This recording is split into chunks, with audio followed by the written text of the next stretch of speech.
What is up, guys? In today's video I'm going to be going over everything you need to know about Fortnite's upcoming live event that is going to be taking place tomorrow, Saturday, as of the time I'm uploading this video. As always, if you guys do find this video helpful, informative, interesting, remember to give it a like, subscribe if you like to see more, comment down below if you're excited to see this event, and if you guys would like to use me for support a creator, my creator code is just EvolveJake, like my channel name. If you want to use that when getting next season's battle pass, I would much appreciate it. Also, there are leaks and spoilers and all of that sort of stuff out there for this event. I'm not going to be going over any of that in this video. So if you want to see spoilers, probably click off the video.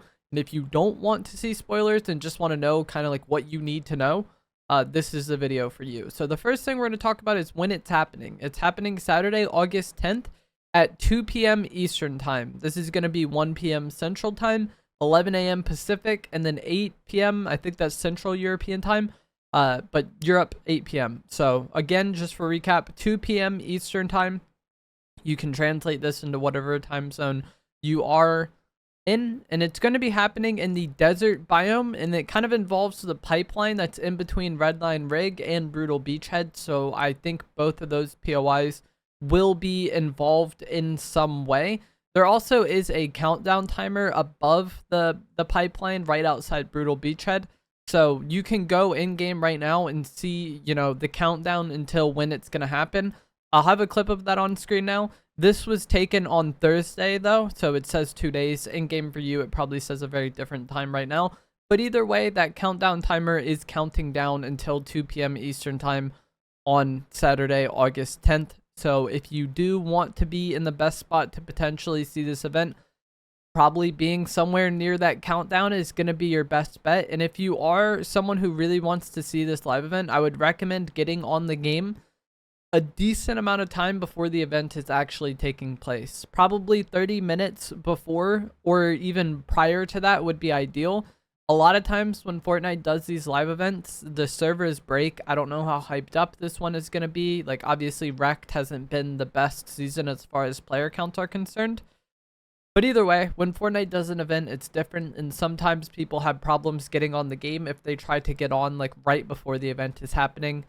Like I said, it's happening at 2 p.m. Eastern. So if you're getting on at 1:55 p.m., there's a chance you'll miss it if there's any sort of problems with the servers. So I would recommend getting on at least 30 minutes before, but even then, if you want to get on an hour before, an hour and a half, that works too. But I think like 30 minutes before or earlier would be like ideal. So for me, that would be 1:30 Eastern time, would be 30 minutes before the event takes place. A lot of people have been wondering, is there going to be a separate playlist for this event, or will you just have to queue into a regular game? We're not really sure right now if it'll be its own playlist. But if it is going to be its own playlist, that'll be pretty obvious when the time comes, because matchmaking typically gets disabled for the regular game modes, and then there's like an alert on the top right of like the lobby telling you that like, hey, matchmaking is being disabled for the regular game modes like 15 minutes before the event or whatever. If there's no event on the top right of the lobby and you don't see the game mode there, you're probably just going to need to like queue into a regular game and then be alive in a game at 2 p.m. Eastern. That can be rough, and like timing that can be a little awkward for some people for sure. But typically during the event, there's no eliminating of other players. Like they messed this up with the first event, the rocket launch, where people could still fight, and then you just had to like people getting insane kills, shooting down people trying to watch the event. They do a lot better with that now. So even if the event is taking place in a regular game, while the event is happening, you shouldn't be able to fight other players, and you shouldn't have to worry about other players fighting you. So that is a good thing. Either way, I would say, like I said earlier, get on probably 30 minutes beforehand. Pay attention to the lobby. See if there's any alerts on the top right telling you that like, hey, you need to use this playlist to like watch the event. If there is no alerts for that, I would recommend probably trying to get in game at least 5 minutes before the event is starting, because you do have to worry about like the battle bus taking off and all of those things, but you also don't want to be eliminated. So probably queuing into a match 5 minutes before the event takes place should be enough for you to actually be alive when the event is happening, if it is happening in a regular game. I've also had people ask me like, will there be multiple showings for this event? Probably not. Typically the live events in Fortnite are like a one and done style thing. You need to be in game at that moment in time to be able to see the event, or you're not going to see it at all. The only time I can really remember them doing multiple showings of events like that is going to be for concerts, like the Travis Scott concert. Recently the Metallica concert had multiple showings as well. But as far as like in-game live events that contribute to like the storyline of the game and like the progression of the map and all of those things, typically there's only one showing of those, and if you miss it, you miss it. So that's why I was like really encouraging people to get on like well before the event is taking place. That way, if there are any sort of login problems with so many people getting on, that like they end up not missing it because of that. Also, with a lot of live events for recent years in Fortnite, the season ends after the live event.